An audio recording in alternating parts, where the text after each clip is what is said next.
Do you know what the likelihood, Michael, of being a twin is? I have no idea, like a numeric. You want me to guess at it? Yeah. I would probably say twins account for 1 in every 200. So that would be like That's a good guess. 0.5%. You're pretty close. 1 in 250 pregnancies. Okay, yeah. Result. So it's kind of like the 2 years, 2.5 thing.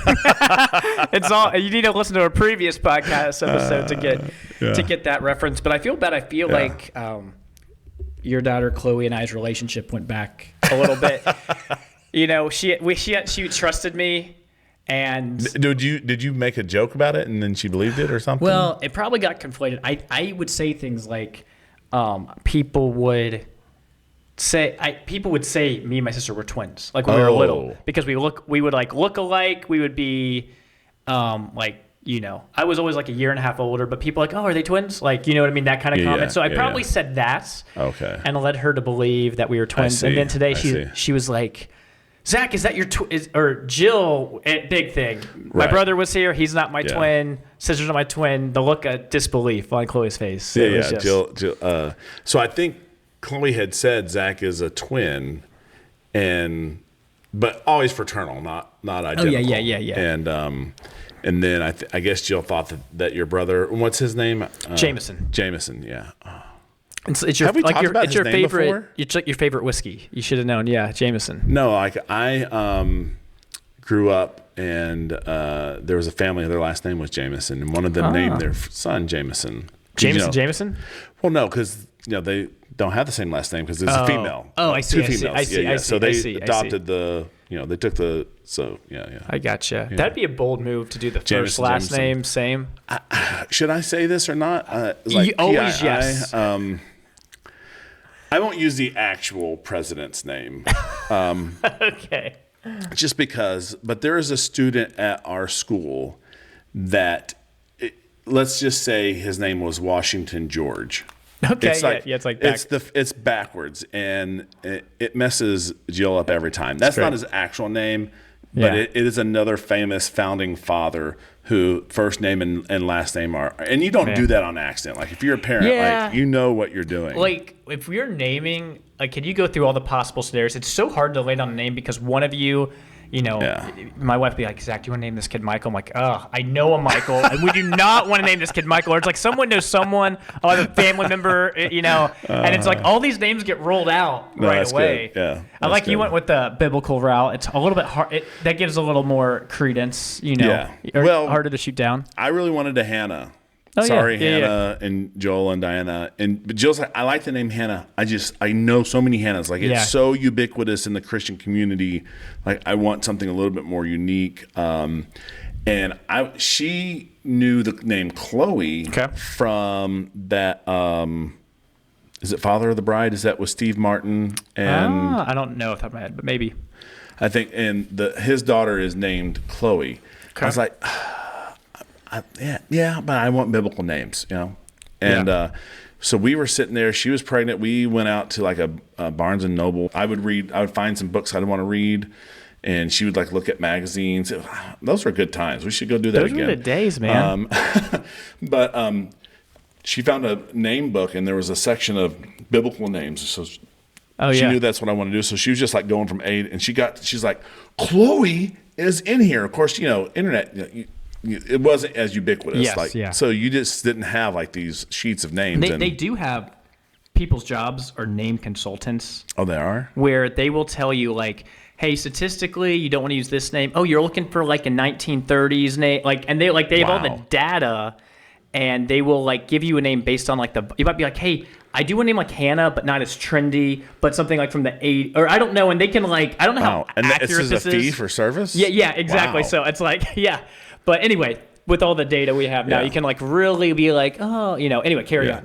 So we discovered it was Chloe, and I like found a concordance or something and found out where it was. I was like, okay, on the books. And so nice. It was, we never found out, I think I've shared this multiple times, but new listeners, but we never found out baby's sex, gender until the day of. So, we always had to have two names there. So it was like either Noah or Chloe. Chloe. Yeah. Either Noah or It was Lydia. always Noah.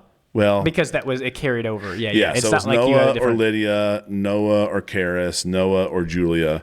But then for Phoebe, it was either going to be Gabriel, because Phoebe was born around Christmas time. Yeah. Or Phoebe. Oh, there you go. It was going to be Gabriel Harrison, which is my middle name and a family name. Thomas. Oh, keep it going, yeah.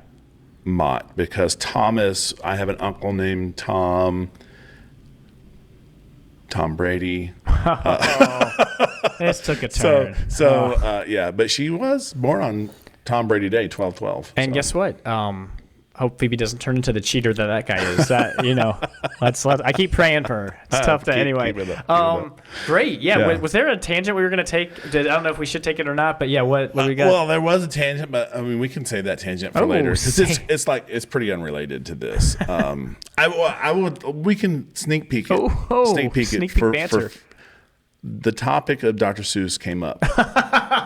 It was discussed. And I won't say who or whether they were pro or against, but I'll say this person had strong feelings. So. Handel's Messiah is the Dr. Seuss of okay songs. I'm just gonna keep going with things that are like so famous. Yeah. And I'm taking them down a peg. I'm just saying they've been sitting on the top shelf. Everyone's like, ooh, Dr. Seuss. I'm not saying he's bad. He's not bad. He's fine. He's good. Yeah. But I'm just saying.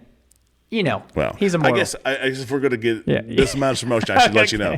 So Jonathan White, an English teacher, master's in literature, he said, reading it makes me mad. Oh! So next time he's on the pod, we got to dive into this more. And I don't know if Jonathan's been listening lately, but if you're listening, pause it, get on YouTube. I'm staring directly into the camera. We had a choice between different chocolate candies on a table one Wednesday night. And he did not. This did come up, and I wasn't going to break it because he's like, the next time I'm on the podcast, I want to talk about this. We will talk about it. He picked Kit Kat over Reese's. I don't even need to get into it. Yeah. It just, everyone is with me on this. I know it. You're not a Reese's person. No, I am. Oh, okay. I am. Yeah. So it's a very nuanced argument. Sorry, I guess I'll make the argument for Jonathan. It's a nuanced argument. The plain Jane cups, it's not as quality of chocolate, and you don't get hardly any peanut butter in there. So pure Reese's fans, we love the holiday stuff, the trees, the eggs, the hearts, the shamrocks, whatever it is, because I think the chocolate quality is higher. And you get more peanut butter in there. That's the argument he's making. So he's like, I will definitely go for those holiday versions of the Reese's, but just the stuff the Reese's cups, it's low quality chocolate, little peanut butter. I'm getting Tom Brady and attacking Reese's. I'm getting fired up. I see a lot of problems with these things. So it only makes sense that we're going to talk about the synoptic problem. Right. Well, because not everyone views these issues with the same eye, That's exactly right. And we might be on different ends of the spectrum. Yeah. So, debate exists. So you're going to want to listen to this. So let's go ahead and take it to the next level.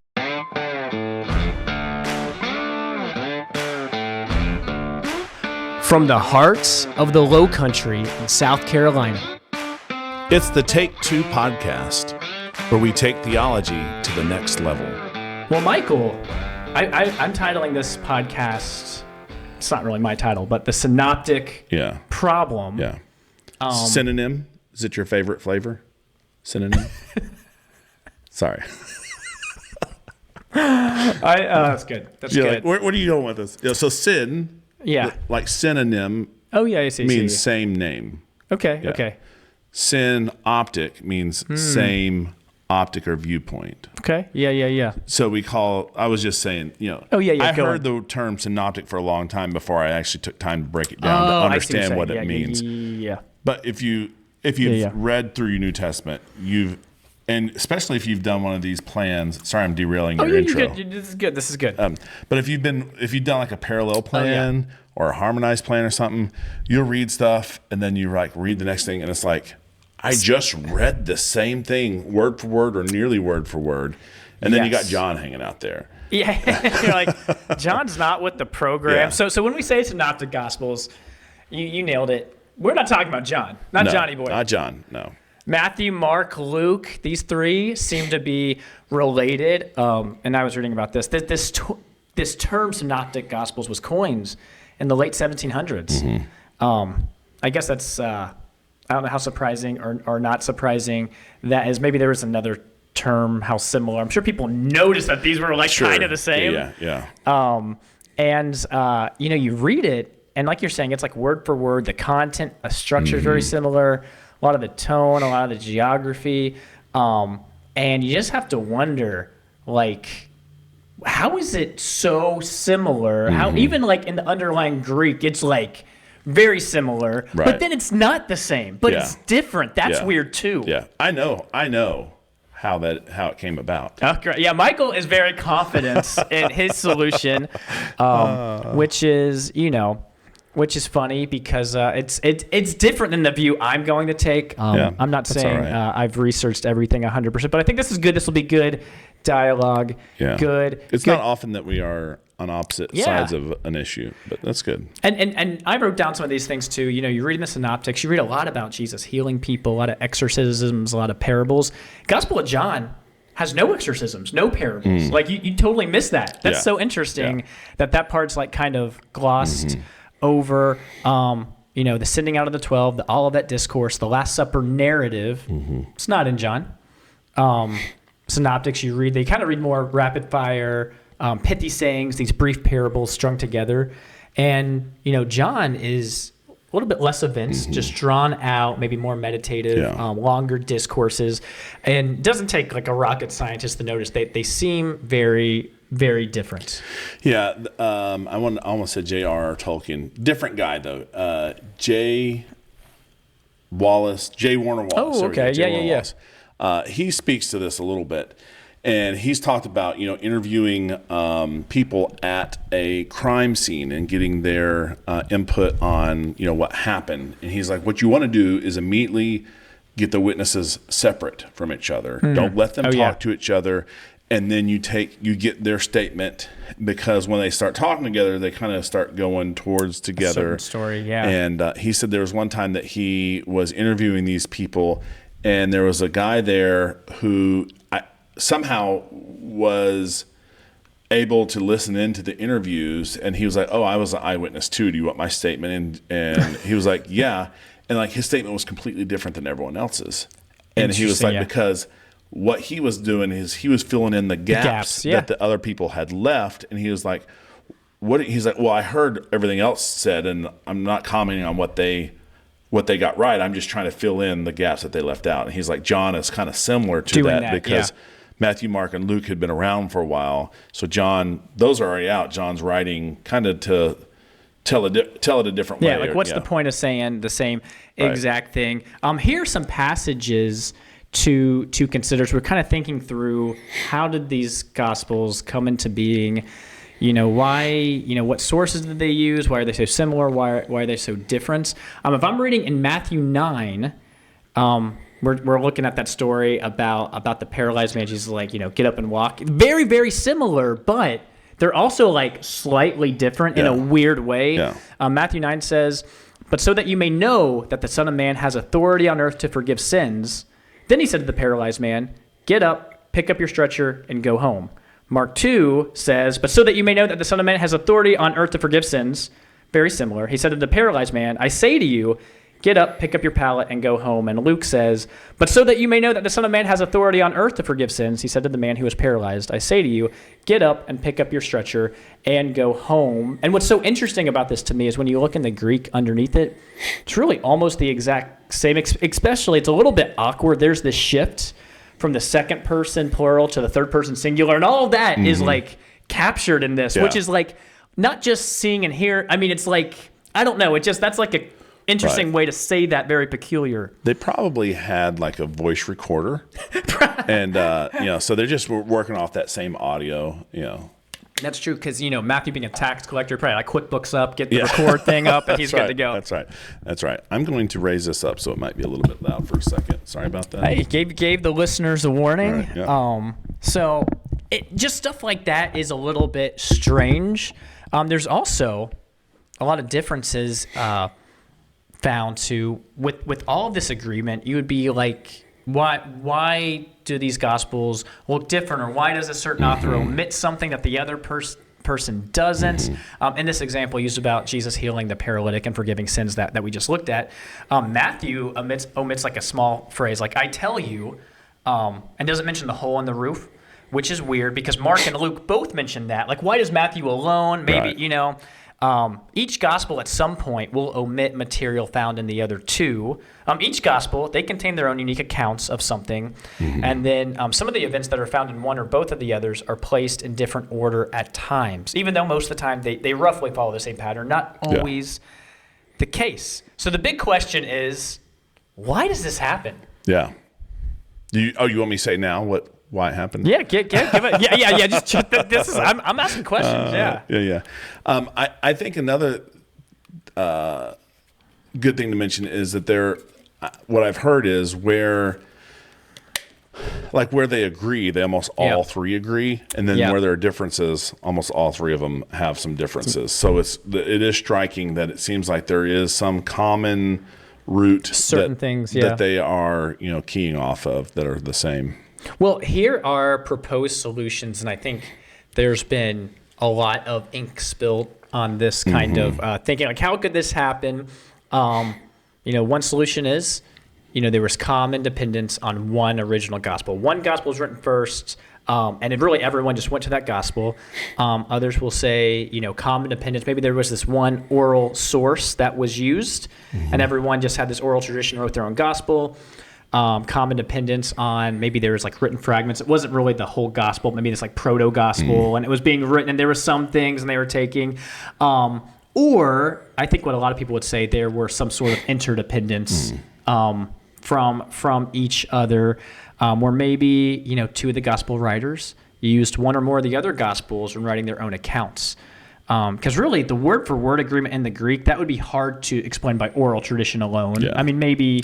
I think they all got in a schoolhouse, and some of them were cheating. They're looking over and you write this section. You should look up... Can you look up a passage for me? Yeah. If you look up Mark 13, verse 14, and I'm going to read the parallel passage in Matthew, which is Matthew 24, verse 15. So you don't have to give me that reference again. Yeah, you're good. Memento. Mark 13, verse 14. Mark 13, 14. And then do you want me to do this out of a particular... Yeah, actually, just do the NASB just for fun. Okay, We'll see what happens here. Okay, 13, 14. Okay. Go for it. But when you see the abomination of desolation standing where it should not be, let the reader understand, then those who are in Judea must flee to the mountains. Is that what you're looking for? That's right. Matthew 24, 15 says, so when you see the abomination of desolation spoken of by the prophet Daniel, standing in the holy place, parentheses, let the reader understand. So you even have the parenthetical notes are the same. Yeah. So it's some of these details, you're that's kind of weird. Right. That it's that's the exact same thing too. Clearly, they're drawing from something very, very similar here, right? Yeah. And, Luke, I think Luke helps us out a little bit because he says, he's using, different sources, eyewitness accounts. Right. He's really gives us a hint of how these things could kind of go together. And we don't probably have time to go into all of this, but there's a lot of even different theories on interdependence. It's part of the problem. There's a lot. Michael, what is your solution to this problem, or what's the big picture solution? Yeah. So I will say, just as a background to this, I was just taught. I don't know that anyone went into any major detail, but it was just always assumed Matthew was written first, then Mark, then Luke, then John, and that's how they got put in the order. There's something simple about that too. I mean, they probably were put in an order for some reason. Right. Yeah. I remember listening to William Lane Craig, Greg Koukl early 2000s, and being told, you mentioned this source. Okay. So a lot of the change in thought on these came about 17th century, 1700s, 18th century. into the 1800s, where you had this Enlightenment period, and you had this renaissance of science. Yep. And there were people who, and I think we've talked about this again. I think my mic just keeps on slowly dropping down. Sorry. It's the dragonfly. The dragonfly is dragging it down. I'm tightening it down. Sorry. But we talked about how when they rejected Aristotle's all of his stuff, and they're like, we got to start all over, and we're only going to accept things that we can kind of prove empirically. Mm-hmm. And so during this time, they kind of rejected all of the church fathers, because like they got some stuff wrong. That's true. We can show they got some stuff wrong. And we're going to look at the text, and the text only to try to determine this. So this is where this idea of this source came from. And the German theologians called it Q, because the word for source in Germany starts with the letter Q. I think it's Kurel or something, or whatever. Y'all can look that up. That's a homework assignment. And so they kind of theorized that Mark was first and had based it largely off of this source that we never found. But you can kind of, if you look at the text and kind of see what overlaps, you can kind of go, okay, here's what the source probably said. Oh, yeah. Mark had it. You can find the commonalities. Matthew had it. Luke had it. And then they kind of dispersed from there. So that kind of explains the commonality. It wasn't until I went to Southern Evangelical Seminary, shout out to my alma mater, that I was required to read this book, and I would recommend it to everyone, Why Four Gospels by D.A. Black. And so he would say, why not find a solution that makes sense both of the text, which is what those continental theologians want to do, and of what we see in our patronistic fathers, and so what he would say, this is his solution. Yeah. Matthew writes first. He's written to a Jewish audience, and some of our fathers will say that he wrote it in Aramaic first, and then it was translated into Greek. Yeah, that seems weird. I don't think that's true. Yeah. Greek was the trade language of the day. Now, he wrote it to the Jews for sure. Yeah. So maybe they thought because of that he wrote it in Aramaic. Yeah. But Matthew, being a publican, being a tax collector, he would have known Greek for sure. It would have been an everyday language. He would have written in Greek. So there's no reason for me to believe that Matthew would have written in Aramaic first.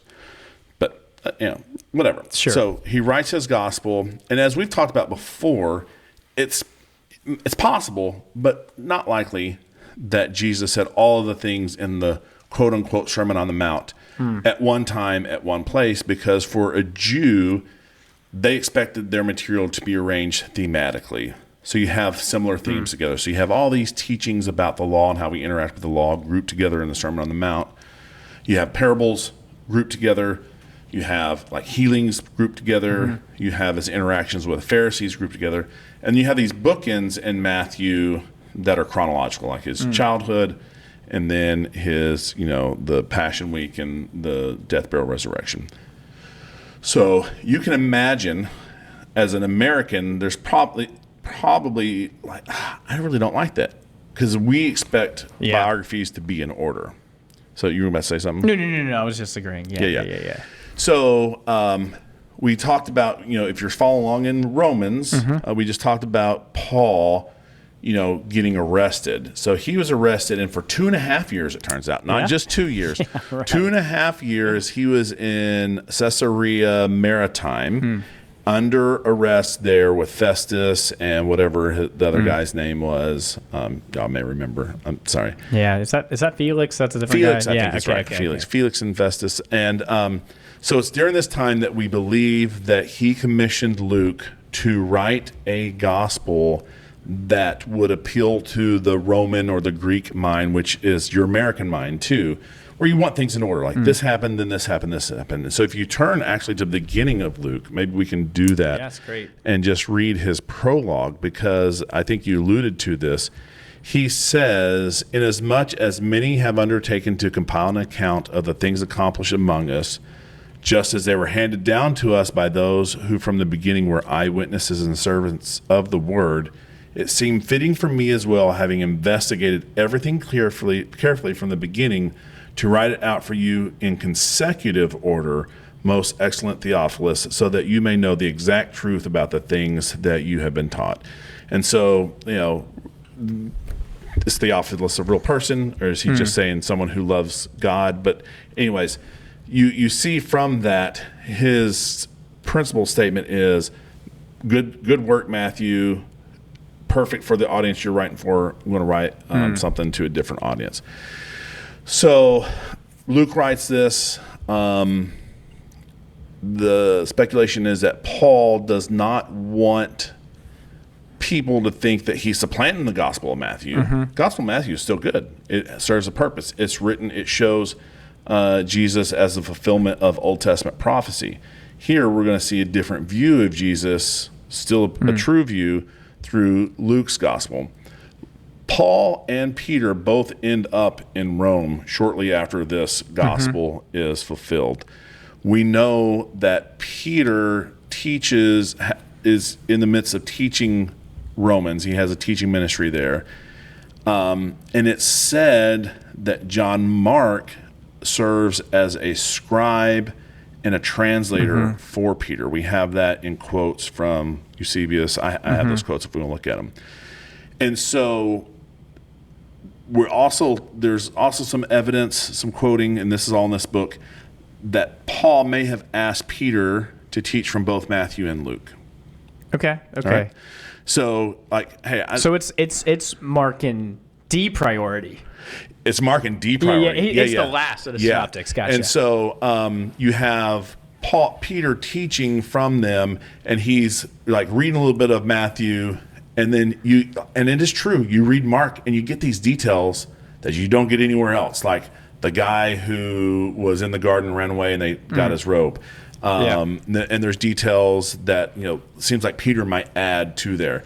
And so he's reading a little bit of Matthew, he's reading a bit of Luke, teaching from Matthew, teaching from Luke. Peter and Paul are both martyred, and Mark is requested to write, we want what Peter taught us. Can you put this all together? So he does that, and it doesn't have a long ending because he's not trying to summarize it. And so you just have this plain Jane Markan gospel that really is this a little bit of Matthew, a little bit of Luke, because Luke would have used Matthew as a source when he wrote his stuff. But it also has these details that neither Matthew nor Luke have. And it doesn't have that long ending because it was just him teaching there. And so then someone later adds this longer ending to it. So so I think I'm convinced it makes sense of the text. It makes sense of what we read from our church fathers at how we would have arrived at what we see in our Gospels. Yeah, I never thought about how we got the order of our books. Right. So why don't we do like Matthew, Luke, Mark, and John? You know what I'm saying? Is there... Yeah, Matthew, Luke, Mark, John. Correct, yeah. I think it has to do with the prominence that Peter teaching from Luke would have gained ahead of that. But because if there is a quote here, let me pull it up from my Matthew First No Doubts. Yeah. Michael's Google Doc is Matthew First No Doubt. It's great. But one of these guys, let me see. Okay, so this is Irenaeus in his book Against Heresies, Book 3, Chapter 1, Section 1. And this is what he says. Matthew also issued a written gospel among the Hebrews in their own dialect. So this is where we get that. And Irenaeus is like 130 to 220. I mean, he's like he's early. Yeah, he's like early. 150, 200. He's in there. Okay. While Peter and Paul were preaching at Rome and laying the foundations of the church, after their departure, Mark, the disciple and interpreter of Peter, also handed down to us in writing what had been preached by Peter. Luke, also the companion of Paul, recorded in the book of the gospel preached by him. Afterward, John, the disciple of the Lord, who had also leaned upon his breast, himself published the gospel during his residence at Ephesus. So probably this is a very early on kind of, here are all the true gospels, and he puts them in the order Matthew, Mark, Luke, and John. So probably my guess is that when they started putting these into a codex and they're putting them together, they probably went off of what Irenaeus says here. Gotcha. Because I know everyone's always put into, I feel like when it comes to early church stuff, it's like, what did Irenaeus say? What did Tertullian say? What did Justin Martyr say? And then it's always like maybe 100 or 200 years later, what did Eusebius say about these people or something like that? Is like those are like the go-tos when you read a lot of this stuff. Okay. Yep. And Eusebius says Matthew had first preached to the Hebrews, and when he was about to go to others, he transmitted his gospel in the writing of in his native language. So Eusebius puts Matthew first, as well as Origen. Origen says, among the four Gospels, which are the only indisputable ones in the Church of God. So by the time Origen is on the scene, you have all these Gnostic Gospels that are written, these false Gospels that are written, like the Gospel of St. Thomas and stuff.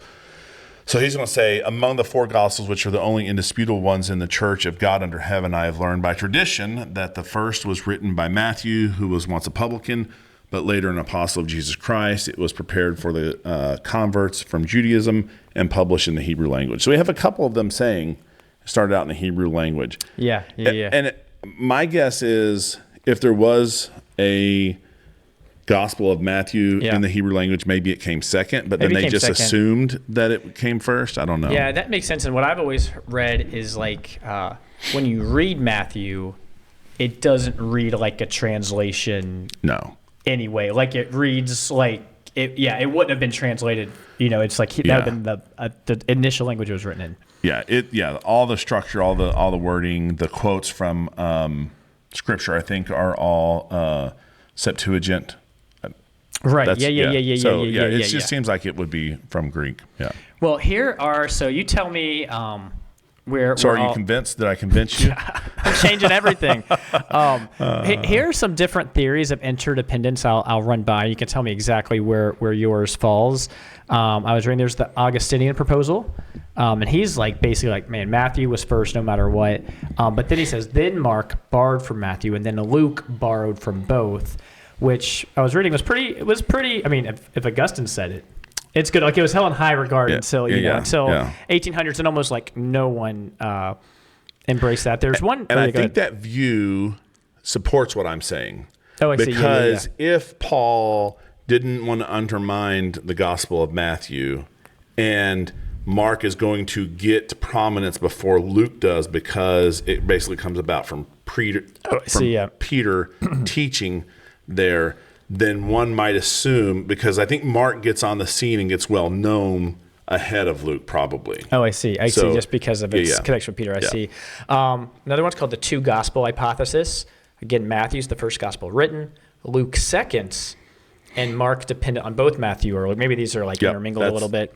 That again goes in my favor. And then one that this has gained more not saying that's right because of this, but recently has had more popularity. Which, by the way, if I ever read another intro to a book and have to wade through all of this form and source criticism, I'm going to shoot someone in the face, because it is just like mind-numbing, where it's like you read about all this and they're like, oh, and 52 different scholars all believe in form criticism, but they arrive at different conclusions. And you're like, no one can say I agree. It's like all over the place. You're like, this helps me. It is. The two source hypothesis, which is the view I would advocate for, is that Mark, and then you said Q, this, hypothetical, this, we don't have Q, but basically people think it's like an oral tradition, exactly. Or it could have been written down and then lost, So you have Mark and Q, and they have been used independently by Matthew and by Luke, but not necessarily, they're not using maybe everything, but Matthew's looking at Mark and Q, and Luke's looking at Mark and Q.